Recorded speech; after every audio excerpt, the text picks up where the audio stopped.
स्वागत आहे सज्ञान इन्स्टिट्यूटच्या यूट्यूब चॅनलमध्ये. आपण खूपच छान प्रकारे आम्हाला सहकार्य करत आहात. गेले अनेक दिवस सर्व लोक ज्या लेक्चरची आतुरतेने वाट पाहत होते तोच हा लेक्चर. आपण संपूर्णपणे हा लेक्चर पाहावा आणि महाराष्ट्रावर प्रेम जिव्हाळा असणाऱ्या सर्व लोकांना शेअर करा. सबस्क्राईब तर तुम्ही करतच असाल, यात मला काही शंका नाही. चला तर मग. मंगल देशा, पवित्र देशा, महाराष्ट्र देशा, प्रणाम घ्यावा माझा श्री महाराष्ट्र देशा. तर आज आपण बोलणार आहोत आपल्या महाराष्ट्राबद्दल. असं काय वेगळं बोलणार आहोत आपल्या महाराष्ट्राबद्दल? तर महाराष्ट्राचा विकास नक्की झाला कसा, कोणामुळे झाला, मग त्याला फक्त शहरं जबाबदार आहेत का ग्रामीण भाग सुद्धा, का कोणत्या योजना या महाराष्ट्राच्या विकासाला जबाबदार आहेत, याच सगळ्या गोष्टी आज आपण पाहणार आहोत.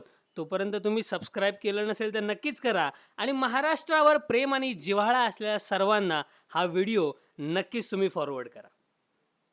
तर महाराष्ट्राच्या इकॉनॉमिकल राईजबद्दल आपण बोलणार आहोत आणि याच राईजमुळे कदाचित महाराष्ट्राला इकॉनॉमिकल कॅपिटल असं सुद्धा म्हणालं जातं. The case study of Maharashtra, financial power house of India असा उल्लेख बऱ्याच लोकांनी बऱ्याच ठिकाणी महाराष्ट्राचा करून ठेवला आहे. त्याचं कारण काय असावं? महाराष्ट्राचा GDP हा देशात सगळ्यात जास्त आहे, म्हणजे इतर राज्यांच्या तुलनेत तो अतिशय मोठ्या प्रमाणात आहे. आपण पाहू शकता या आलेखामध्ये तसा उल्लेख केलेला आपल्याला दिसून येतो. या सर्व गोष्टींमुळेच, या GDPमुळेच महाराष्ट्राला भारतातील इतर औद्योगिक विकासामध्ये 25% पर्यंतचे भाग हे आपल्या एकट्या महाराष्ट्र राज्याचे आहेत. तर महाराष्ट्रात फक्त औद्योगिक विकास आहे का? तर त्यासोबतच शेती हा या राज्याचा प्रमुख व्यवसाय आहे. शेती या क्षेत्रावर राज्यातील 24.5% लोकसंख्या प्रत्यक्ष किंवा अप्रत्यक्षपणे का असेना पण निर्धारित. ही खूप महत्त्वाची गोष्ट जी अधोरेखित करण्यासारखी आहे महाराष्ट्रासाठी, की आपण शेतीवर सुद्धा तितकेच अवलंबून आहे. त्याशिवाय मुंबईचा जवाहरलाल नेहरू पोर्ट, ज्याला आपण कॉमन लँग्वेजमध्ये JNPT म्हणतो, हा सगळ्यात व्यस्त असा पोर्ट म्हणून ओळखला जातो. आणि मुंबई ही भारताची आर्थिक आणि त्याचबरोबर व्यावसायिक राजधानी म्हणून सुद्धा ओळखली जाते. म्हणून बरेच लोक हे मुंबईमध्ये स्थायिक व्हायला येतात. मुंबईमध्ये मोठ्या मोठ्या बँकांच्या प्रमुख शाखा आपल्याला आढळून येतील. उदाहरणार्थ RBI, SBI या सगळ्यांचे हेडक्वार्टर्स जे आहेत ते आपल्याला मुंबईत पाहायला मिळतात. तसेच आशियातील सगळ्यात जुना आणि भारतातील सगळ्यात मोठा स्टॉक एक्सचेंज म्हणजे बॉम्बे स्टॉक एक्सचेंज, तोही आपल्याला इथेच आढळतो. म्हणजे आपण ती वेबसिरीज सध्या पाहिलीच असेल जी खूप फेमस झाली बॉम्बे स्टॉक एक्सचेंज रिलेटेड. ते बॉम्बे स्टॉक एक्सचेंजसुद्धा मुंबईमध्ये लोकेटेड आहे. तर हा विकास जो आहे हा फक्त मुंबईमुळे झालेला आहे का? तर कोकण विभागाचे महाराष्ट्र राज्याच्या GDPमध्ये 41% एवढा समभाग आहे. मग फक्त या आकडेवरून असा अंदाज लावता येऊ शकतो का की कोकण विभागच महाराष्ट्राच्या विकासाच्या पायाभरणीत प्रमुख विभाग आहे? याच विभागामुळे महाराष्ट्राचा सर्व स्तरावर विकास होतो आहे का? हा प्रश्न आपल्याला खरं सतावू शकतो की इतके विभाग आहेत महाराष्ट्रात, मग फक्त कोकण विभाग, ज्यात मुंबई येते विशेष करून, तोच महत्त्वाचा आहे का? तर आपण जाणून घेऊया की कोकण विभागच नाही तर उर्वरित 4 विभाग सुद्धा महाराष्ट्राच्या विकासामध्ये कशी मदत करतात. तर हे उर्वरित 4 विभाग कोणते, त्याच्यात कोणती शहरं येतात, हे आपण पाहणारच आहोत. आम्ही सज्ञांचे सर्व लोक तुम्हाला यासाठी बरीच मदत करतोय, वेगवेगळे विषय तुमच्यासमोर मांडतोय. तुम्ही सबस्क्राईब करत आहात, लाईक करत आहात, शेअर करत आहात. नक्कीच महाराष्ट्रावर प्रेम असणारे सर्वच हा व्हिडिओ शेअर करतील. पण आपण काही महाराष्ट्राबद्दल प्राचीन गोष्टी जाणून घेऊ की महाराष्ट्राचा उदय कसा आहे किंवा कोणती लोक त्याबद्दल काय म्हणाली आहेत महाराष्ट्राबद्दल. तर महाराष्ट्र या शब्दाचा उल्लेख चीनी प्रवासी हुआंग त्यांग यांनी आपल्या पुस्तकात केला आहे. ते म्हणतात, या शब्दानुसार, त्यांच्या व्याख्यानुसार, महारथी या शब्दाचा अर्थ कौशल्यवान, बलवान आणि लढाऊ माणसांना म्हणायचे. हे खूप महत्त्वाचं वाक्य की कौशल्यवान, बलवान आणि लढाऊ माणसांना महारथी म्हणायचे, जे महाराष्ट्रात विशेषतः आढळून येतात. याच लोकांनी पुढे जाऊन दक्षिणेत स्वतःचा संसार थाटला. समाज अविकसित असल्यामुळे येथील अर्थव्यवस्था किंवा समाजाचा गाडा हा बेताचाच होता. समाजाचा जो आर्थिक गाडा होता तो खूप बेताचा होता. आणि इथले लोक प्रामुख्याने ज्वारी, तांदूळ, गहू यासारखी पिके घेत होते, जेणेकरून ही पिके घेण्यात त्यांना सोयीचं वाटत होतं. प्राचीन महाराष्ट्रात ही अशी प्रमुख पिके त्यावेळी घेतली जात होती. 8व्या शतकानंतर महाराष्ट्र वेगवेगळ्या हिंदू राज्यांमध्ये विभागला होता. सातवाहन, वाकाटक, चालुक्य, राष्ट्रकूट. आपण पाहू शकता हे त्या काळातले नकाशे आहेत ज्या काळात महाराष्ट्र राज्य हे या वेगवेगळ्या हिंदू राष्ट्रांमध्ये विभागलं गेलं होतं. आणि हा काळ 16व्या शतकाच्या मध्यापर्यंत चालला होता. ही अतिशय महत्त्वाची बाब आहे की 8व्या शतकापासून सुरू झालेला हा काळ, हे संपूर्ण नकाशे आपण पाहू शकता. अतिशय दुर्मिळ असे हे नकाशे आहेत की जे 16व्या शतकापर्यंत हा भाग असाच प्रचलित होता. त्यानंतर आदिलशाही, निजामशाही, मोगल या बड्या पण स्वतंत्रपणे स्वतःचे राज्य करणाऱ्या मुस्लिमांच्या ताब्यात राहिला. कोण? तर महाराष्ट्र. त्या काळात आदिलशहाने रिप्रेझेंटेटिव्ह टॅक्सेशन म्हणजेच प्रतिनिधी कर आकारण्यास सुरुवात केली होती. आणि या करामुळेच शेतकरी व त्यांच्या शेतीची खूप वाताहत झाली, परवड झाली. कारण ह्या सर्वांची धोरणं ही त्यांच्या संस्थांना मोठी करणं हीच होती. या सर्व गोष्टी महाराष्ट्रात, मध्ययुगीन महाराष्ट्राचा हा काळ आहे, या गोष्टी घडत होत्या. आणि त्याच 17व्या शतकाच्या प्रारंभीला जन्म होतो तो एका थोर युगपुरुषाचा, ते म्हणजे महाराष्ट्राचे आराध्य दैवत श्री छत्रपती शिवाजी महाराज यांचा. त्यांना विविध संस्थांच्या अस्तित्वाला आणि राज्याला नाकारले आणि स्वराज्याची स्थापना करून तसेच आपल्या बलबुद्धीच्या जोरावर त्यांनी मराठा साम्राज्याचा उदय केला. हा काळ संपूर्ण महाराष्ट्राच्या अभिमानाचा, ज्यांना आपण आपल्या राज्याचं दैवत मानतो, तर आम्ही वारस कोणाचे? तर आम्ही वारस शिवरायांचे, अशा अभिमानाने आपण सांगत फिरतो. तर त्यांच्याच विचारांवर चालण्याची खरं तर आज गरज आहे असं मला वाटतं. आणि त्यांच्या विचारांनी नक्कीच आपण पुढे चालू आणि प्रेरित होऊ. हा काळ समांतराचा 17व्या शतकाचा हा प्रारंभीचा काळ. आणि याच काळात ब्रिटिशांनी भारतात पाऊल ठेवले. अतिशय महत्त्वाची ही गोष्ट आहे. आपण महाराजांचा इतिहास वाचतानाही समकालीन जर इतिहास वाचला तर तिथे आपल्याला इंग्रजांचं अस्तित्व जाणवतं. तर 1662 मध्ये पोर्तुगीजांनी बॉम्बे म्हणजे आत्ताची आपली जी मुंबई आहे ती त्यांच्या राजकुमारीच्या विवाहामध्ये तिच्या नवऱ्याला भेट म्हणून दिली. कारण इंग्रजांची ती तशी अट होती. काही इतिहासकार त्याला हुंडा वगैरे असं म्हणतात, पण हा समांतर काळ आहे की इंग्रजांनी त्या काळात, कारण इंग्रजी व्यापार करायला आले होते, ती सुरुवात होती त्यांची. आणि त्यावेळी बॉम्बे हे त्यांच्या अधिपत्याखाली असल्यामुळे त्यांनी ते आपण हुंडा म्हणू की त्यांच्या जावयाला दिलं होतं. हा समांतर काळ लक्षात ठेवा. याच समांतर काळात 1667 मध्ये ब्रिटिशांनी सुरतेतील त्यांचं मुख्यालय मुंबईला प्रस्थापित केले आणि तेच पुढे जाऊन मुंबई प्रांताचे मुख्यालय बनले. हा काळ 1700चा. आणि नंतर 1800च्या काळात, 1800 शतकाच्या मराठा साम्राज्यामध्ये आपापसातल्या लढाया तसेच गादीवर बसण्याच्या हट्टामुळे बरीच फूट पडली, ज्याचा फायदा ब्रिटिशांनी घेऊन मराठा साम्राज्यावर विजय मिळवून त्यांना नेस्तनाबूत केले आणि मराठा साम्राज्याचा येथे अंत झाला. जिथे महाराष्ट्राच्या आर्थिक आणि सांस्कृतिक बाबींकडे सगळ्यांनी दुर्लक्ष केले, तेव्हाच ब्रिटिशांनी मुंबईच्या स्ट्रॅटेजिक लोकेशनची ताकद ओळखून मुंबईचा विकास करायला सुरुवात केली. म्हणजे त्यावेळी ब्रिटिशांनी मुंबईची ताकद ओळखली होती. असं म्हणतात की हे 7 बेटांचं शहर आहे, तर ती 7 बेटं मुंबईमधली कोणती? तर islands of Bombay, Colaba, little Colaba, Mazgaon, Mahim, Parel आणि वरळी. तर या सर्वांची मिळून ब्रिटिशांनी एक महामुंबई बनवली, जी पुढे जाऊन त्यांच्या आर्थिक गणितासाठी खूप मोलाची ठरली. हा त्यांचा दूरदृष्टीपणा होता की त्यांनी या गोष्टी करण्यास सुरुवात केली. या सर्व ठिकाणांना एकमेकांशी जोडण्यासाठी 19व्या शतकाच्या सुरुवातीलाच रस्ते बांधणी, रेल्वे उभारणीसारखी कामं इंग्रजांनी हातात घेतली. मुंबईचे हेच व्यापारी महत्त्व ओळखून व्यावसायिक वापरासाठी बंदराची निर्मिती करण्यात आली आणि त्या निर्मितीनंतर बऱ्याच सुरतेतल्या व्यापाऱ्यांनी, गुजरात्यांनी आणि बोहरा मुसलमानांनी मुंबईकडे व्यापाराच्या दृष्टीने स्थलांतर करण्यास सुरुवात केली. म्हणजे आपण पाहू शकता की हा तो काळ आहे ज्यावेळी विविध राज्यातील माणसं जी आहे ती मुंबईकडे व्यापाराच्या दृष्टीने येऊ लागली आणि हा व्यापारी समाज या शहराच्या विकासासाठी मुख्य भाग ठरला. खरं तर मुंबईकडे येण्याचं दुसरंही कारण की सुरत त्यावेळी त्यांना असुरक्षित वाटत होती, कारण आपण इतिहासात ऐकलं आहे की शिवाजी महाराजांनी 2 वेळा सुरत लुटली. त्याच्यानंतर सुरतेत व्यापार करणं तिथल्या व्यापाऱ्यांना काहीसं कठीण होत होतं.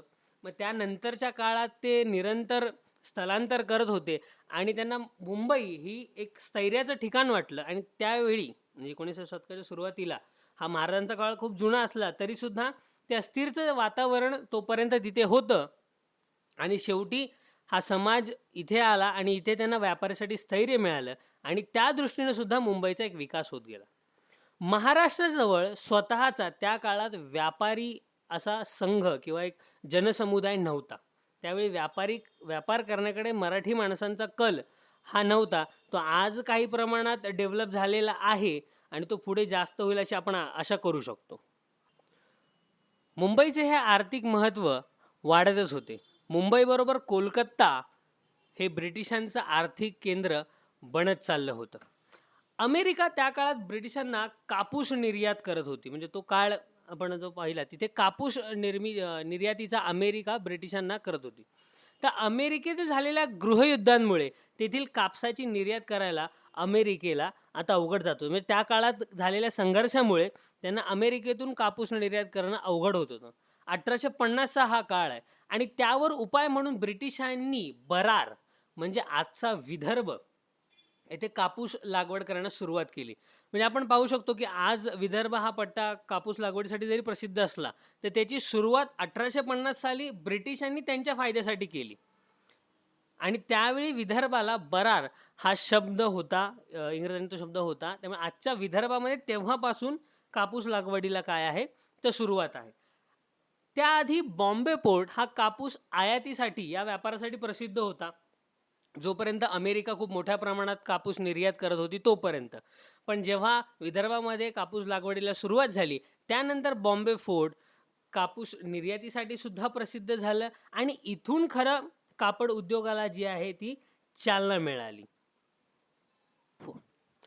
आणि खरं तर याच कापूस उत्पादनाला प्रोत्साहन देण्यासाठी कुठे गिरणी मुंबईमध्ये गिरणी उभारायला, ज्याला आपण मिल्स म्हणतो, त्या उभारायला सुरुवात झाली. आणि ही खरी गिरणीची सुरुवात मुंबईमध्ये की जे लालबाग परळ आता मुंबईमध्ये खूप प्रसिद्ध होतं त्या काळी गिरणी कामगारांसाठी. आणि गिरणी कामगारांचा लढा आजही चालू आहे त्यांच्या हक्कांच्या घरासाठी. त्या उभारण्यामागचं खरं कारण हे होतं. म्हणजे प्रत्येक गोष्टीच्या मागचं जे कारण आहे ते प्रत्येक इंग्रजांच्या फायद्याचं आहेच, पण त्यानंतर त्या गोष्टी भारताला सुद्धा फायदे देऊन गेल्या की मुंबई व कोलकाता ब्रिटिशांचे आर्थिक केंद्र बनत गेले होते. आणि जिथे एका ठिकाणी मुंबई विकसित होत होती, वाढत होती, तिथेच दुसरीकडे उर्वरित विभागांकडे म्हणजे उर्वरित महाराष्ट्रातल्या विभागांकडे दुर्लक्ष केलं जात होतं. ते भाग दुर्लक्षित होत चालले होते. उर्वरित सर्व विभागांकडे म्हणजे उर्वरित सर्व महाराष्ट्रामध्ये कच्चा माल बनवण्याची जबाबदारी इंग्रजांनी वाटून दिली. म्हणजे जिथे निर्यात ही मुंबईतून किंवा जे मेन प्रोडक्शन आहे ते मुंबईतून बनवत होते, तर बाकीचा उर्वरित कच्चा माल हा संपूर्ण महाराष्ट्रामध्ये मिळत होता. यानंतर देश स्वतंत्र होण्याचा काळ आला जिथे खूप आंदोलनं झाली आणि त्या सगळ्या आंदोलनाचा परिणाम म्हणजे आपण 1947 रोजी स्वातंत्र्य झालो. त्या स्वातंत्र्यानंतर बऱ्याच गोष्टी घडत गेल्या आणि कुठे जाऊन पुढे 1 मे 1960 रोजी अखंडित महाराष्ट्राची निर्मिती झाली. महाराष्ट्र राज्य बनताच या राज्याच्या विकासाकडे लक्ष देण्यास सुरुवात झाली. म्हणजे महाराष्ट्र हा मुंबईमुळे किंवा इतर उर्वरित भागांमुळे प्रसिद्ध होताच. शेती व्यवसायाला प्रथम पसंती देऊन नगदी पिके घेण्यात लक्ष देण्यात आले. उदाहरणार्थ ऊस, कापूस व तेलबिया यांना विशेष महत्त्व देण्यात आले. अखंडित महाराष्ट्र किंवा एक संयुक्त महाराष्ट्र हा शब्द मी सतत उच्चारत आहे. तर मुंबईचा संयुक्त महाराष्ट्राचा लढा या विषयावर जर आपल्याला नक्कीच व्हिडिओ हवा असेल तर तुम्ही आम्हाला कमेंटमध्ये कळवा. आपण सविस्तरपणे त्या विषयावर एक लेक्चर घेऊन येऊ आणि संपूर्ण माहिती तुम्हाला त्यातून दिली जाईल. महाराष्ट्र राज्य हे आजही कृषीप्रधान राज्य म्हणून ओळखलं जातं आणि ते तेव्हाही होतं. म्हणजे महाराष्ट्रात जास्तीत जास्त उत्पन्न हे ऊस या पिकाचं होत असल्यामुळे 1960 रोजी साखर सहकारी चळवळीला सुरुवात झाली.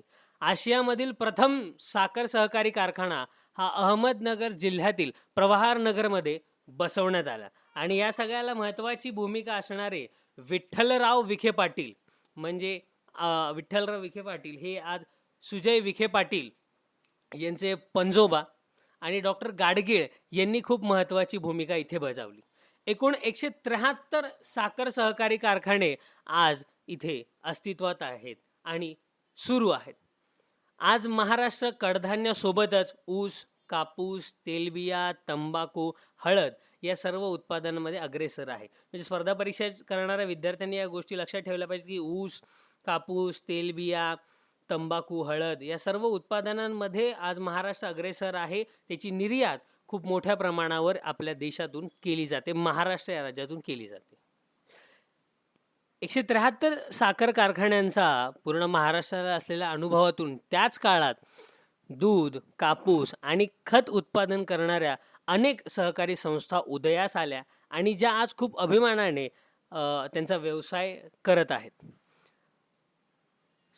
भारतातील औद्योगिक क्षेत्राचा अभ्यास केलात तर आपल्याला आढळून येईल की भारतातील एकूण 25% भाग, औद्योगिक क्षेत्राचा 25% भाग हा महाराष्ट्राचा आहे. म्हणजे महाराष्ट्रामध्ये 25% ॲक्टिव्हिटीज ज्या आहेत त्या औद्योगिक रिलेटेड चालतात. खास करून मुंबई उपनगर, ठाणे, औरंगाबाद, पुणे, नागपूर, नाशिक या जिल्ह्यांमध्ये सर्वात जास्त औद्योगिक क्षेत्र आपण पाहिलेत आणि बरेच लोक स्थलांतर करून या शहरांकडे आलेली सुद्धा आपण पाहू शकतो.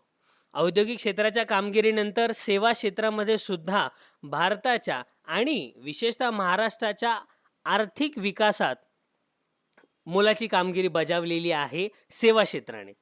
पुणे आज IT इंडस्ट्रीमध्ये स्वतःचे नेतृत्व करत असताना दिसून येते. IT इंडस्ट्रीचे भारतातील प्रमुख केंद्र आज पुणे आहे. भारतातील 500हून मोठ्या कंपन्यांपैकी 25% कंपन्या ह्या फक्त पुण्यात आहेत.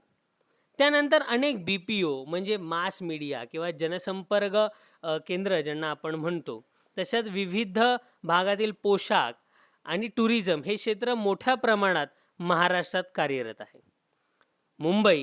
मुंबईमधील बॉलिवूड इंडस्ट्री, TV इंडस्ट्री म्हणजे मुंबईचं आणखी एक वेगळं आकर्षण म्हणजे बॉलिवूड इंडस्ट्री आणि TV इंडस्ट्री याचे केंद्र मानले जाते मुंबईला. 1/3 इतकी भारतीय चित्रपट इथे बनवले जातात. म्हणजे आपण विचार करू शकता 1/3 इतके भारतीय चित्रपट एकट्या महाराष्ट्रात आणि त्यातही मुंबईत बनवले जातात. Bollywood industry, TV industry, mass media, IT companies या सगळ्या गोष्टी आहेतच. म्हणजे महाराष्ट्राच्या प्रचंड विकासासाठी या गोष्टी कारणीभूत आहेत. पण फक्त याच गोष्टी कारणीभूत आहेत का? तर तसं नाही आहे. आणखीन काही गोष्टी कारणीभूत आहेत. आणखीन काही महाराष्ट्राचा विकास झाला आहे ते विशेषतः आज आपण पाहणार आहोत. महाराष्ट्राच्या विकासाची काही पायाभूत कारणे. पायाभूत सुविधांचा विकास होत गेला आणि महाराष्ट्राचा विकास होत गेला. राज्य सरकारने आर्थिक विकासाला चालना देण्यासाठी या राज्यातील पायाभूत विकासांना प्रथम महत्त्व दिले, तेव्हाही आणि आजही. ते कशा प्रकारे? तर महाराष्ट्रात 2 आंतरराष्ट्रीय विमानतळे तर 4 डोमेस्टिक विमानतळे. आपण पाहू शकता 2 आपल्याकडे आंतरराष्ट्रीय विमानतळे आणि 4 डोमेस्टिक विमानतळे आहेत. इथे एक संपूर्ण भारतात किती विमानतळे कुठे आहेत याचं एक पर्सेंटेज वाईज पाय चार्ट आहे, जिथे दिल्ली हे संपूर्ण देशाची राजधानी असल्यामुळे तिथे सर्वात जास्त आहे आणि त्यानंतर खालोखाल नंबर लागतो तो म्हणजे महाराष्ट्राचा. तसेच महाराष्ट्र राज्यात 2 मोठे स्पोर्ट्स क्लब आणि 40हून जास्त लहान मोठी बंदरे आपल्याला पाहायला मिळतील. 40हून अधिक लहान मोठी बंदरे आपल्याला पाहायला मिळतील. यामुळे खरं तर महाराष्ट्राच्या विकासाला खूप मोठी गती आलेली आहे. महाराष्ट्र हा इकॉनॉमिकल कॅपिटल होण्यामागची कारणं. त्यातलं दुसरं कारण म्हणजे कामगारांची खूप मोठी फळी, कामगार वर्गाची खूप मोठी फळी महाराष्ट्रात आहे. महाराष्ट्र राज्यात सुशिक्षित यांचे प्रमाण 83.16% इतके आहे. तसेच महाराष्ट्रात कितीतरी आंतरराष्ट्रीय दर्जाच्या शाळा, महाविद्यालय आणि युनिव्हर्सिटीज आहेत, ज्याच्यामध्ये IIT बॉम्बे आहे, TIFR आहे, अशी अनेक उदाहरणं, असे अनेक महत्त्वाच्या शाळा, इंटरनॅशनल शाळा आपल्याकडे आहेत. या सर्व गोष्टींबरोबरच जे महत्त्वाचं असतं तो म्हणजे उद्योग, व्यापार आणि अर्थकेंद्र. या देशामध्ये पाहायला गेलं तर राज्यातील बंदरांमुळे या राज्याला आर्थिक महत्त्व प्राप्त झालंय. महाराष्ट्रातल्या आर्थिक बंदरांमुळे या महाराष्ट्राला अधिक महत्त्व प्राप्त झालंय. याला जोडून महाराष्ट्र राज्य विविध सरकारांनी महाराष्ट्रातील विकास हा सर्व पर्यायाने समतोल असावा याचा विचार केल्यास त्याचे महाराष्ट्राच्या आर्थिक विकासाला चालना देणारे ठरले. महाराष्ट्राचे आपण पाहू शकता हे सर्व आजी माजी मुख्यमंत्री आहेत. हे सर्वांनी त्यांच्या काळात आणलेल्या उपाययोजना, केलेल्या नवीन नवीन गोष्टी या सर्वांविषयी आपण 12 डिसेंबरपासून एक विशेष सिरीज नक्कीच चालू करू आणि तिथे महाराष्ट्राच्या प्रत्येक मुख्यमंत्र्यांनी केलेल्या नवीन महाराष्ट्राच्या आर्थिक विकासाला चालना देणाऱ्या योजनेबद्दल आपण वार्ता करूया.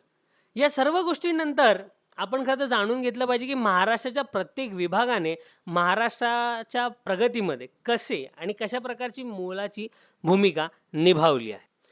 हे विभाग का करण्यात आले किंवा कशा प्रकारे करण्यात आले, तर विविध विभागांची आर्थिक रचना काय, या राज्याने शासनाच्या विविध योजनांचा या जनतेला लाभ व्हावा यासाठी राज्यातील प्रशासनाला काम करता यावे किंवा ते सुलभरित्या करता यावे यासाठी महाराष्ट्र राज्याचे 5 प्रमुख विभाग करण्यात आले.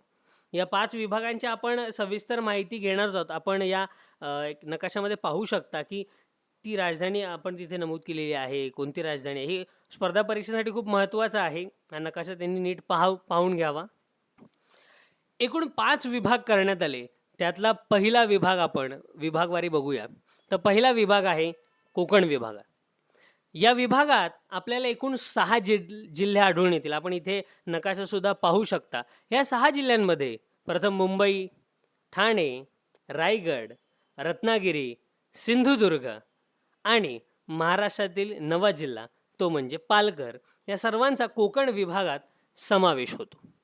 महाराष्ट्र राज्याच्या आर्थिक विकासामध्ये 41% इतका भाग हा या विभागाचा आहे आणि मुंबई शहराचा देशाच्या आर्थिक विकासामध्ये 6.16% इतका वाटा आहे. हे खूप गोष्टी महत्त्वाच्या आहेत की आपला जो वाटा आहे आर्थिक विकासात देशाच्या आणि राज्याचा तो विभागवारीनुसार आपण काय करतो आहोत समजून घेत आहोत. कोकण विभागामध्ये विशेषतः काही गोष्टींमुळे आर्थिक विकासाला चालना मिळते. सांताक्रूज एक्सपोर्ट प्रोसेसिंग झोन, ज्यालाच आपण झिप्स म्हणून ओळखतो, ते सुद्धा मुंबईमध्ये आहे. याशिवाय इंटरनॅशनल इन्फोटेक पार्क आणि नवी मुंबईमधील IT कंपन्यांनी आर्थिक विकासाला बरीच चालना मिळवून दिली आहे. तसेच कोकणातील जगप्रसिद्ध हापूस आंबे, मासेमारी आणि काजू या प्रसिद्ध गोष्टींसाठी रत्नागिरी आणि सिंधुदुर्ग हे जिल्हे ओळखलेच जातात. म्हणजे आपण सहजच आपल्या मित्राला म्हणतो कोकणात जाणार आहे, अरे आमच्यासाठी सुद्धा एक पेटी घेऊन ये. त्याचं कारणच हे आहे की ह्या गोष्टी तिथे प्रसिद्ध आहेत, पण याच गोष्टी आर्थिक विकासाला पुढे जाऊन पाठबळ देतात. हा संपूर्ण झाला कोकण विभाग. त्यानंतर दुसरा विभाग येतो तो म्हणजे पुणे विभाग. या विभागात आपल्याला 5 जिल्हे आढळून येतील. त्याच्यामध्ये अनुक्रमे पुणे, सातारा, सांगली, कोल्हापूर आणि सोलापूर अशी 5 जिल्हे अनुक्रमे आपल्याला इथे मिळतील. महाराष्ट्र राज्यातील आर्थिक विकासामध्ये 20% इतका वाटा हा एकट्या पुणे विभागाचा आहे. हा विभाग महाराष्ट्र राज्याला सर्वात जास्त मुख्यमंत्री देणारा आणि ऊस या नगदी पिकाला चालना देणारा पट्टा म्हणून सुद्धा ओळखला जातो. आपण या नकाशामध्ये पाहू शकता हा अनुक्रमे कसा विभाग आहे आणि ऊस उत्पन्नासाठी हा ओळखला जातो. पुणे विभागाचा सुद्धा खूप मोलाचा असा आर्थिक विकासामध्ये आपण पाहू शकतो वाटा आहे. पुणे आज ऑटोमेटिव्ह किंवा ऑटोमोबाईलचे केंद्र बनले आहे, जिथे बजाज ऑटो, टाटा मोटर्स आणि मर्सिडीज बेंज इत्यासारख्या मोठ्या कंपन्या डौलाने उभ्या आहेत. तसेच पुण्यातील हिंजेवाडी विभाग मोठ्या IT इंडस्ट्रीचे केंद्र बनले आहे. सॉफ्टवेअर जायंट म्हणून ओळखली जाणारी कंपनी म्हणजेच मायक्रोसॉफ्ट आज $7 बिलियन इतकी इन्व्हेस्टमेंट करायला तयार आहे. तर पुण्यातील हिंजेवाडी हा विभाग मोठ्या IT इंडस्ट्रीचं केंद्र बनलेला आहे आणि मायक्रोसॉफ्ट इतकी मोठी इन्व्हेस्टमेंट करून खरंच खूप अजून आर्थिक या विभागाच्या गोष्टीत भर घालणार आहे. तर आपला पुढील विभाग आहे तो म्हणजे नाशिक विभाग. तिसऱ्या विभागात आपण प्रवेश करत आहोत, नाशिक विभागात. या नाशिक विभागाचे महाराष्ट्राच्या आर्थिक विकासामध्ये 11.6% इतका भाग आहे. तर या विभागात नाशिक, धुळे, जळगाव, नंदुरबार आणि अहमदनगर हे जिल्हे आहेत. या विभागात कितीतरी मोठ्या कंपन्यांचे कारखाने आहेत. उदाहरणार्थ कोको कोला, हिंदुस्तान युनिलिव्हर आणि महिंद्रा अँड महिंद्रा आहे. कोको कोला, हिंदुस्तान युनिलिव्हर आणि महिंद्रा अँड महिंद्रा यांसारखे मोठे कंपनीचे कारखाने याच विभागात आपल्याला आढळून येतील. आणखीन काही खूप इंटरेस्टिंग अशा गोष्टी आहेत जे की नाशिक ही भारताची वाईन कॅपिटल म्हणून सुद्धा ओळखली जाते. ही सुद्धा एक विशेष ओळख आहे. इथे सुला, सोमा, यॉर्क ग्रोवर, झॅम्पासारख्या वाईन बनवणाऱ्या आंतरराष्ट्रीय दर्जाच्या कंपन्या आहेत. ही विशेषतः बाब आपण लक्षात घेतली पाहिजे. शिवाय हा भाग डाळिंब, द्राक्षे आणि कांदा निर्यातीसाठी सुद्धा प्रसिद्ध आहे. नाशिक जिल्ह्यामध्ये ओझर या भागात हिंदुस्तान एरोनॉटिक्स लिमिटेड या कंपनीने भारताच्या भूदलासाठी विमान बांधणीचा एक मोठा कारखाना उभा केलेला आहे. खूप महत्त्वाचा स्पर्धा परीक्षेच्या दृष्टीने हा प्रश्न आहे. त्यासोबतच करन्सी नोट प्रिंट्स आणि इंडिया सिक्युरिटी प्रेस सारखे सेंट्रल गव्हर्नमेंटचे लीगल स्टॅम्प बनवणारे कारखाने सुद्धा याच ठिकाणी आपल्याला पाहायला मिळतील. आतापर्यंत आपण 3 विभाग पाहिले, कोकण, पुणे, नाशिक विभाग अनुक्रमे. 4था विभाग येतो तो म्हणजे मराठवाडा विभाग. औरंगाबाद, परभणी, जालना, बीड, नांदेड, उस्मानाबाद, हिंगोली, लातूर अशा तब्बल 8 जिल्ह्यांचा मराठवाडा विभागात काय होतो, समावेश होतो. मराठवाड्याला ऐतिहासिक महत्त्व खूप मोठे आहे. हा संपूर्ण पट्टा याआधी हैदराबादच्या निजामाच्या अंतर्गत होता आणि या संपूर्ण पट्ट्यामध्ये फार पूर्वीपासून मोठ्या प्रमाणात आपल्याला दुष्काळ पाहायला मिळतो. खरं तर मराठवाडा मुक्ती संग्राम हा खूप प्रसिद्ध असलेली एक ऐतिहासिक घटना आहे जी 17 सप्टेंबर रोजी झाली होती.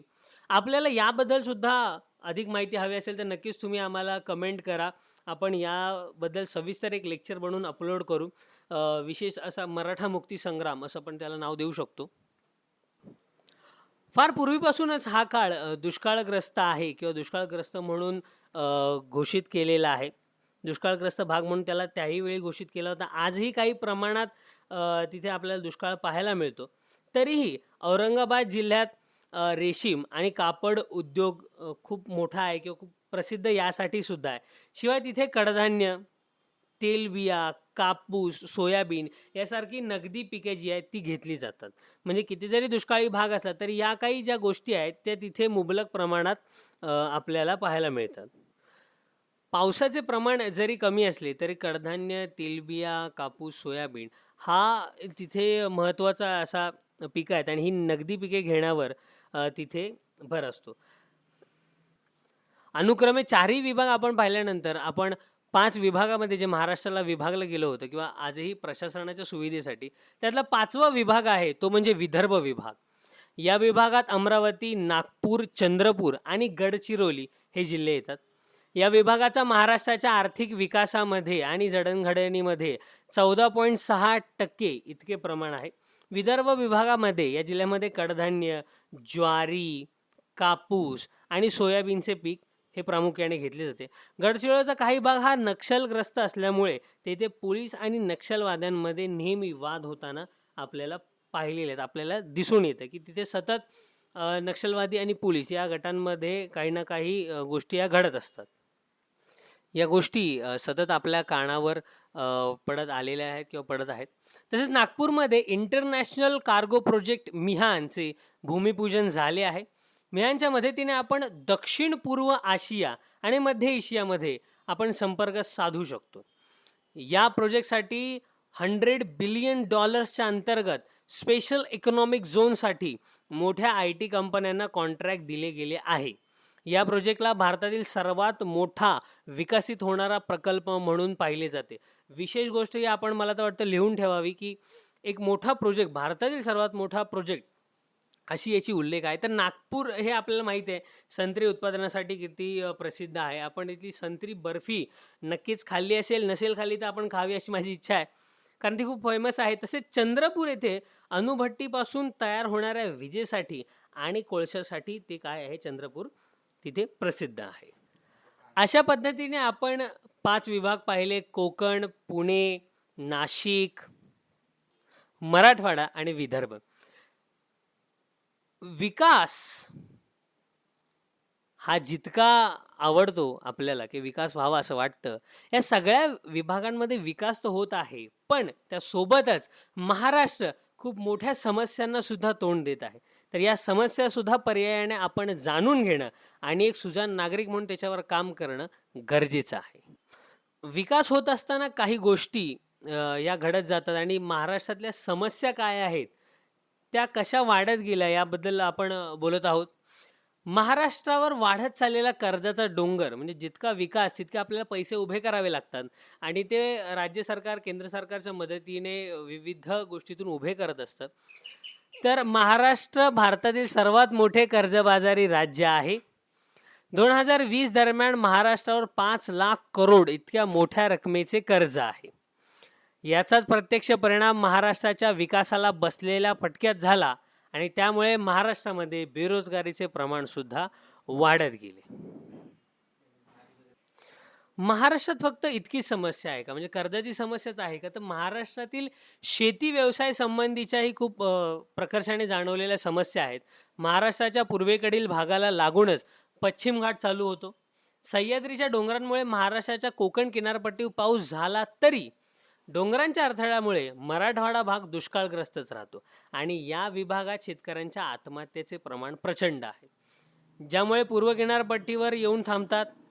या असमान स्थलांतरामुळे मुंबई, ठाणे, पुणे यासारख्या शहरांमध्ये लोकसंख्येची घनता जी आहे ती वाढत चाललेली आहे.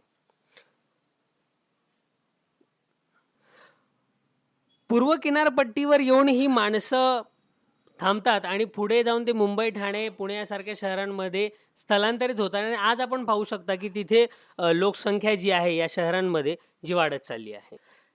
शेतीविषयक समस्यांनी खरं तर महाराष्ट्र हा शेतीप्रधान देश असल्यामुळे शेतीविषयक ज्यावेळी समस्या येतात त्यावेळी त्याचा फटका संपूर्णपणे आपल्याला आर्थिकरित्या जाणून येतो. म्हणजे पश्चिम महाराष्ट्रातील ऊस या पिकाच्या उत्पन्नामुळे जमिनीतील पाण्याचा स्तर हा दिवसेंदिवस आटत चाललाय आणि खरं तर याच कारणामुळे तेथील शेतकरी तेलबिया या उत्पन्नाकडे वळालेले आपल्याला दिसून येतात आणि याचा फटका साखर सहकारी कारखान्यांना बसून येतो, कारण त्यांचं उत्पन्न कमी होतं.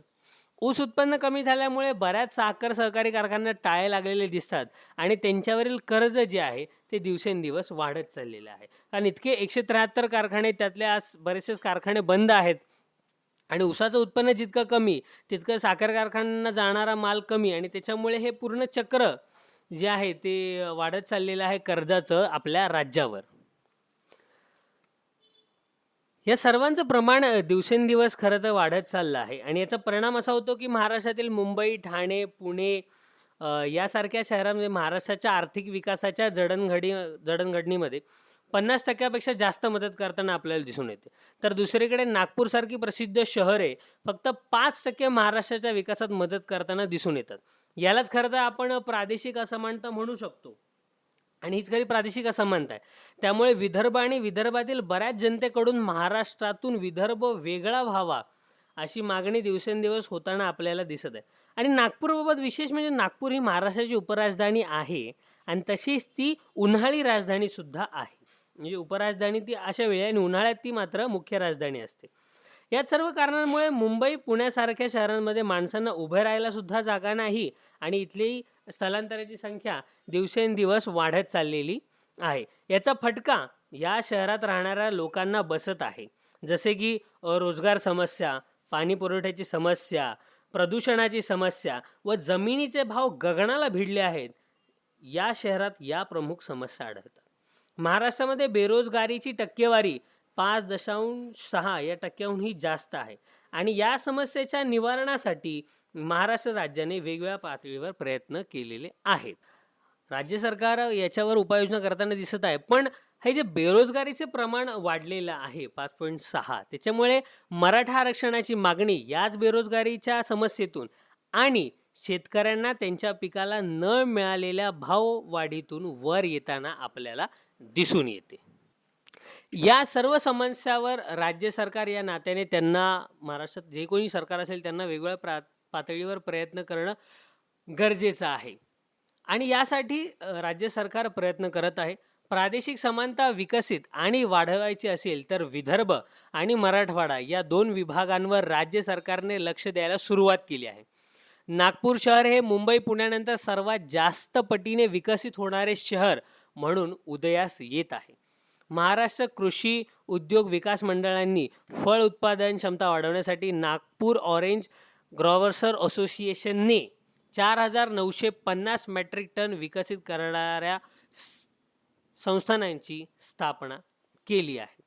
संत्रा उत्पादनाच बरोबर हा संपूर्ण भाग अणुभट्टीसाठी प्रसिद्ध आहे. कोराडी आणि खापरखेडा येथल्या अणुभट्टीच्या मदतीने येथे अखंडित वीज सेवा पुरवण्याचे काम सुरू करण्यात आले आहे आणि ते सुरू आहे. एक राज्य सरकार म्हणून त्यांनी बरेचसेच नवीन गोष्टी अंमलात आणलेल्या आहेत की मिहान एसीज इथे टाटा ग्रुपच्या टाटा कन्सल्टिंग सर्व्हिस म्हणजेच TCSने इथे आपला कॅम्पस उभा केलेला आपल्याला दिसून येतो. TAL मॅन्युफॅक्चरिंग सोल्युशन यांनी येथे बोईंग 787 एरोप्लेनसाठी कंपोनेंट्स म्हणजेच त्याचे सुठे भाग बनवणारी कंपनी म्हणजे कारखाना उभा केला आहे. अनिल अंबानी यांनी येथे एरोस्पेस पार्क बनवण्याची घोषणा केली आहे. नागपूरच्या उत्तरेला हिंगणा इंडस्ट्रियल इस्टेट आहे जिथे 900हून जास्त सूक्ष्म व लघु उद्योग यांना मदत ते करता आहेत. या भागातील लोकांचा एकमेकांशी संपर्क वाढावा आणि एका भागातून दुसऱ्या भागात जाण्यासाठी जास्त वेळ खर्च न करता व कमी इंधन खर्चासाठी प्रवास यासाठी नागपूर मेट्रो रेल्वेची निर्मिती करण्यात आली. नागपूरमधून 2 मोठे राष्ट्रीय महामार्ग जातात म्हणजे NH7 कन्याकुमारी ते वाराणसी आणि NH6 हजिरा ते कोलकाता, ज्याच्या मदतीने सामानाची ने-आण करण्यास मदत होते.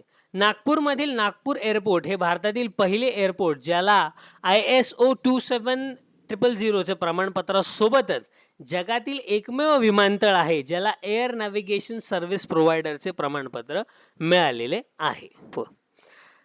यासोबतच राज्य सरकारने अजून मोठ्या पातळीवर जिल्ह्यातील संपर्क वाढावा यासाठी बरेच प्रकल्प राबवलेले आहे. जसे की बाळासाहेब ठाकरे समृद्धी महामार्ग हा असा एक्सप्रेस वे आहे की ज्याने नागपूरला मुंबईशी कनेक्ट करू शकतो.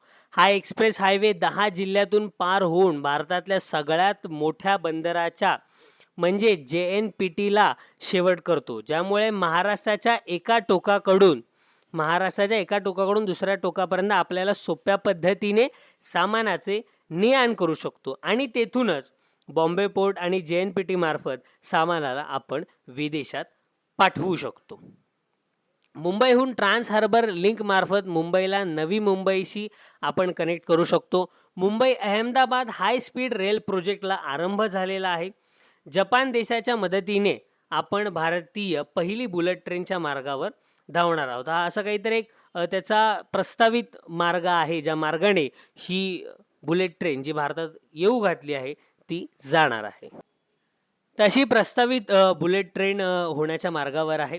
भारतातल्या मोठ्या बंदरापैकी आपण जर आता बोलायला गेलो तर भारतातील 13वे मोठे बंदर वाढवण बंदर याची बांधणी डहाणू भागात सुरू झाली आहे. त्याच्या बांधकामाला सुरुवात झाली आहे.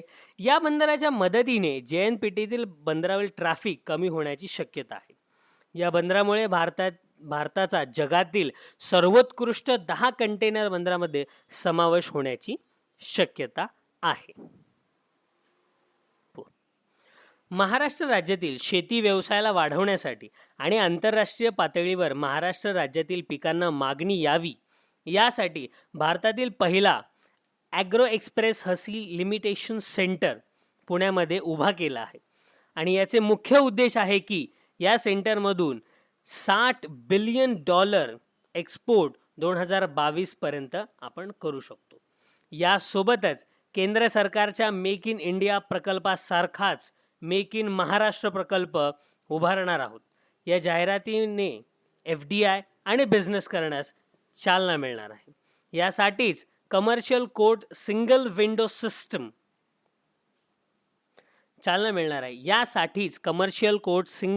सिस्टम अँड सिंगल पॉईंट कॉन्टॅक्टसाठी महाराष्ट्र इंडस्ट्री ट्रेड आणि इन्व्हेस्टमेंट फॅसिलिटेशन सेंटरची स्थापना करण्यात आली. याच गोष्टीची प्रचिती आणण्यासाठी फेब्रुवारी 2016ला मेक इन इंडिया पंधरवडा महाराष्ट्रामध्ये राबवण्यात आला होता, ज्यात फॅक्सॉन सारख्या कंपनीने $5 बिलियन इन्व्हेस्टमेंट केली. पाणी कपातीची समस्या निवारण्यासाठी मोठे मोठे निर्णय घेतलेले आहेत. 2012 साली महाराष्ट्रात वार्षिक सरासरी पर्जन्यमान 90%हून जास्त होते, तरीही आपल्या राज्यात दुष्काळाची सर्वात मोठी परिस्थिती आली होती. आणि या समस्येच्या निवारणासाठी 2014 साली राज्य सरकारने जलयुक्त शिवार योजनेच्या अभियानाची सुरुवात केली. या अभियानाच्या मदतीने 25,000हून जास्त गावांना दुष्काळमुक्त करण्यात आपल्याला यश लाभले होते. या राज्यातील 80% पावसाळी पाणी राज्याच्या भौगोलिक परिस्थितीमुळे दरवर्षी संपते, परंतु या जलयुक्त शिवार अभियानाअंतर्गत आपण या पाण्याची व्यवस्थितरित्या निगा राखू शकतो. आणि या अभियानाच्या यशामुळे 100हून जास्त गावांनी स्वतः पुढाकार घेऊन या अभियानाअंतर्गत स्वतःच्या गावातील पाण्याची समस्या दूर केली. महाराष्ट्राला ऐतिहासिक वारसा लाभलेला आहे, ज्यातून महाराष्ट्र राज्य सरकारने पर्यटनाकडे सुद्धा लक्ष केंद्रित केले आहे. पर्यटन वाढवण्यासाठी देवदेवस्थाने तसेच मुंबईतील सिद्धिविनायक, हाजी अली, नाशिकमधील शिर्डीचे साईबाबा, नांदेड शहर हुजूर साहिबा गुरुद्वार व नागपूरची दीक्षाभूमी इत्यादी ही सर्व प्रार्थना स्थळे आपण व्यवस्थित पाहून घ्या. महाराष्ट्राला लाभलेल्या ऐतिहासिक वास्तू म्हणजे औरंगाबाद जिल्ह्यातील अजंठा वेरूळ लेण्या, मुंबईतील घारापुरी लेणी ज्यांना युनेस्कोने ऐतिहासिक वास्तूंचा दर्जा दिलेला आहे, विदर्भ भागातील ताडोबा व्याघ्र प्रकल्पाबरोबर नागझिरिया उद्यान, चिखलदरा धबधबा हे प्रमुख पर्यटनाची स्थळे आहेत.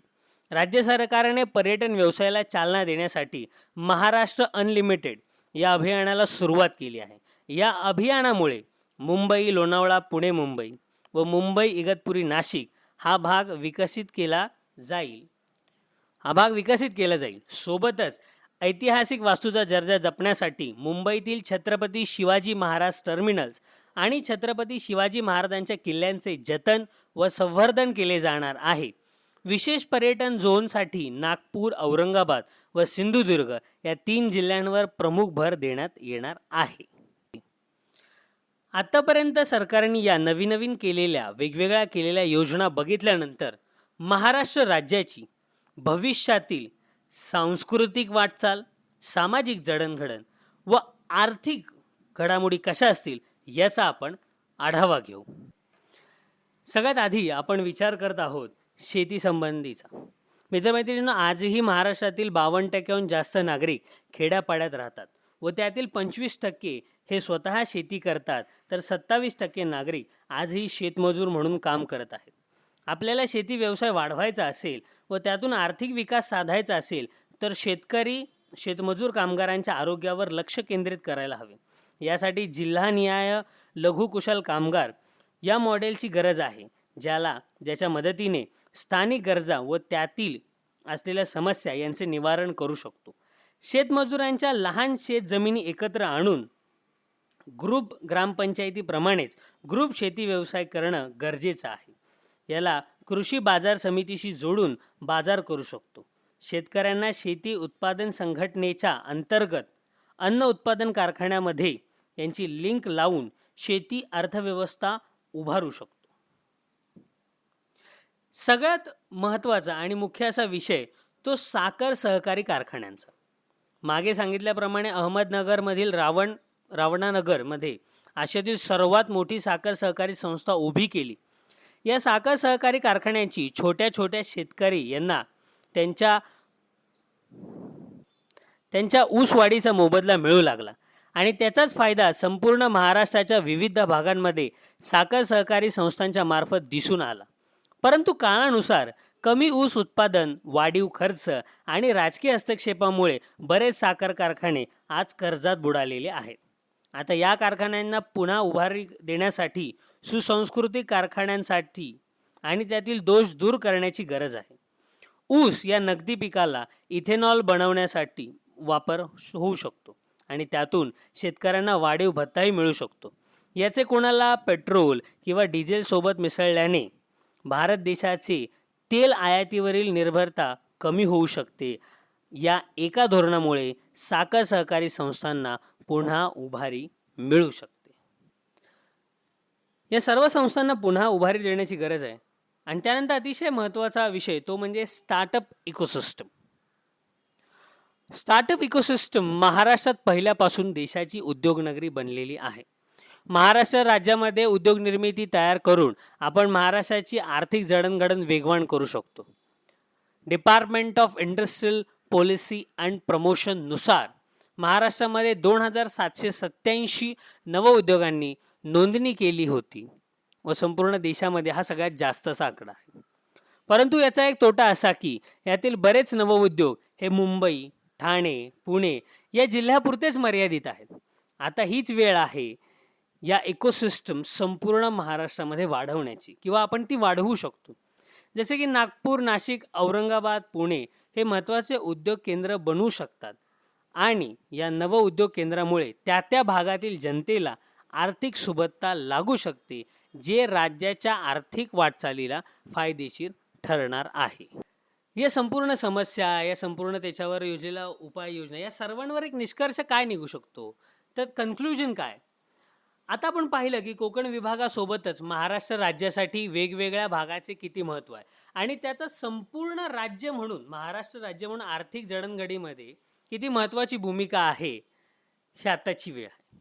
दुष्काळग्रस्त भागांमध्ये जसे की मराठवाड्यामध्ये पावसाच्या पाण्याचा अंदाज घेऊन अचूक शेती, सूक्ष्म सिंचन आणि रेन वॉटर हार्वेस्टिंग सारख्या प्रकल्पाच्या मदतीने आपण जमिनीतील पाण्याचं स्तर वाढवू शकतो. पीक बदल, आंतरपिके आणि कोरडवाहू शेतीच्या मदतीने जास्त पाणी घेणाऱ्या पिकांना म्हणजेच भात, ऊस यांच्या बदल्यात कडधान्य, तेलबिया यांसारखे उत्पादन देऊ शकतो. या सर्व गोष्टी, या सर्व उपाययोजना अंमलात आणण्याची खरं हीच ती वेळ आहे. कारण इथून पुढे काही गोष्टी कशा असतील आपल्याला माहीत नाही. मग इथून पुढे सगळ्या गोष्टी चांगल्या होण्यासाठी या गोष्टी आपण अवलंबल्या पाहिजेत. सगळ्यात शेवटी वाढत्या पर्यावरण बदलाला सामोरे जाण्यासाठी पर्यावरणपूरक शाश्वत विकासाची गरज आहे, ज्यात अहमदनगर जिल्ह्यातील राळेगणसिद्धी येथील शाश्वत विकासाचे मॉडेल बनवण्यात आले आहे. मित्रमैत्रिणींनो, राळेगणसिद्धी हे 1975च्या दुष्काळग्रस्त भाग आणि अतिगरीब भाग म्हणून गणला जायचा. इथे तलावाचे क्षेत्र फार आटले होते.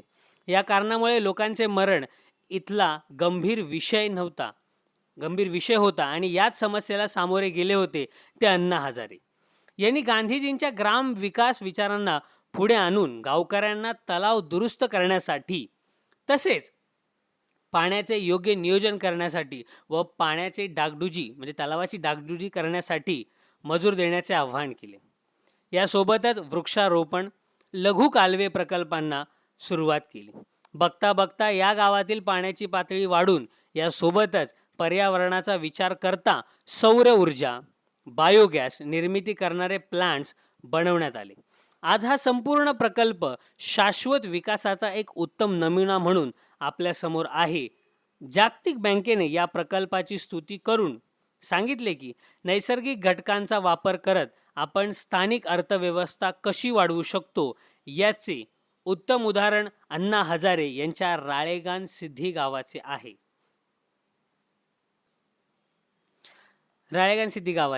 आणि याच मॉडेलचा आपण विदर्भ आणि मराठवाड्यासारख्या भागात चालवली तर हा संपूर्ण भाग पर्यावरणपूरक, स्वनिर्भर बनू शकतो आणि या एका गोष्टीमुळे गरिबी, भूकमरी आणि शेतकरी आत्महत्या आपण रोखू शकतो. या सर्व गोष्टी आपण खरं तर केल्या पाहिजेत. पण जर प्रादेशिक असमानता अशीच आपल्या उरीशी बाळगली तर आपला विकास होईल का? प्रादेशिक असमानता बाळगत राहिलो तर जिल्हानिहाय सोडाच ग्रामनिहाय सुद्धा आपला आर्थिक विकास होणार नाही. पण सोबतच तांदूळ, गहू आणि ऊस या खूप मोठ्या प्रमाणात पाणी देणाऱ्या ठिकाणांपेक्षा तेलबिया या मोठ्या पिकांपेक्षा तेलबिया, कडधान्य यावर लक्ष देण्याची खरंच गरज आहे, जेणेकरून विदर्भ आणि मराठवाडा इथला दुष्काळ संपून शेतकरी आत्महत्या आपण रोखू शकतो. या ग्राफने आपण पाहू शकतो की एकट्या मराठवाडा आणि विदर्भमध्ये अनुक्रमे 2012 पासून आतापर्यंत 2014 पर्यंत किती शेतकऱ्यांच्या मृत्यूचं प्रमाण वाढलेलं आहे. या सर्व गोष्टींसाठी उपाययोजना राज्य सरकार करतं आहे आणि खूप चांगल्या पद्धतीने त्यांनी त्या कराव्यात आणि विविध उपक्रम त्यांनी राबवावेत, जेणेकरून जी पिकं आहेत ती वाढावीत आणि इथल्या शेतकऱ्यांच्या आत्महत्या ज्या थांबल्या जाव्यात. या सर्व गोष्टींवर खूप सारी तज्ज्ञ मंडळी विविध उपाययोजना शोधून महाराष्ट्राची अनुक्रमे देशाची कशी प्रगती होईल, हा विकास कसा साधला जाईल याबद्दल काम करत आहेत. तर आपण गेली 50 मिनिटं झालं महाराष्ट्राचं ॲनालिसिस पाहिलं. आपण संपूर्ण व्हिडिओ पाहत असाल अशी मला खात्री आहे. नक्की तो संपूर्ण महाराष्ट्र आपण इकॉनॉमिकल दृष्टीने पाहिला की इकॉनॉमिकल ग्रोथ कशी झाली, त्या ग्रोथ मागची कारणं काय किंवा त्याचे झालेले तोटेसुद्धा आपण पाहिले.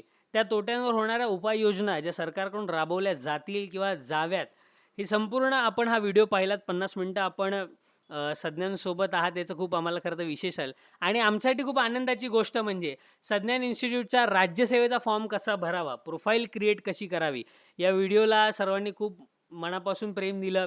1K व्ह्यू आपण क्रॉस केले आहेत. नक्कीच या महाराष्ट्राच्या व्हिडिओला तर आपण 5K 10K सुद्धा व्ह्यू क्रॉस करू अशी अपेक्षा मला वाटते तुम्हा सगळ्यांकडून. खरं तर राज्यसेवेच्या दृष्टीने हा लेक्चर महत्त्वाचा आहेच की महाराष्ट्राचे बरेचसे फॅक्टर परीक्षेसाठी अवलंबून असतात. पण एक सर्वसामान्य व्यक्ती जो महाराष्ट्रावर नितांत प्रेम करतो त्याने सुद्धा एक आर्थिक बाजू महाराष्ट्र समजून घेणं गरजेचं आहे, जेणेकरून भविष्यात आपण एक सुजाण नागरिक होणार आहोत किंवा जे आहेत त्यांनी आर्थिकदृष्ट्या महाराष्ट्राला सक्षम कसं करता येईल आणि तेथून खरा विकास कसा साध्य करता येईल याकडे लक्ष दिलं पाहिजे. नक्कीच हा संपूर्ण व्हिडिओ पहा आणि सज्ञांसोबत असेच राहा. तुमच्या कमेंट्स ऐकायला खूप आवडतील, वाचायला खूप आवडतील की तुम्ही व्हिडिओमध्ये काय तुम्हाला आवडलं, काही नवीन गोष्टी समजल्या किंवा तुम्हाला काही निष्कर्ष करायचे असतील की आपण हे प्रकल्प राबवूया का, याबद्दलसुद्धा तुम्ही आम्हाला नक्कीच कमेंट करा. पुढीलही येणारे विषय हे खूप रंजक आहेत. सज्ञांसोबत असेच राहा. लाईक सबस्क्राईब कराल यात मला शंका नाही आहे. धन्यवाद.